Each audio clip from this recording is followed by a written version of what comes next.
This is Tommy Atkin mango. Full సన్లైట్లో ఈ colour వస్తుందండి కాయ. యాపిల్ రంగు వద్దనమాట, సన్లైట్లో ఉన్న కాయ అండి ఇది. కవర్ ప్యాకింగ్ చేస్తే మాత్రం షేడ్ కలర్ వద్దండి, డైరెక్ట్ కలర్ రాదు. ఇది టామీ అట్కిన్స్.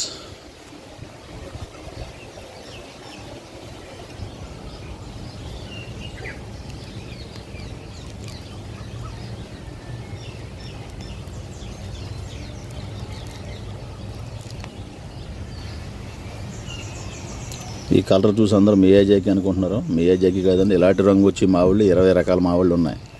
అవన్నీ కూడా ఇర్విన్ ఫ్యామిలీ. అంటే చర్మం ఎర్రగా వచ్చి లోన ఎల్లో పలుపు ఉంటుంది అనమాట. ఓకే, సప్తగిరి నర్సరీ, మీ దుర్గారావు.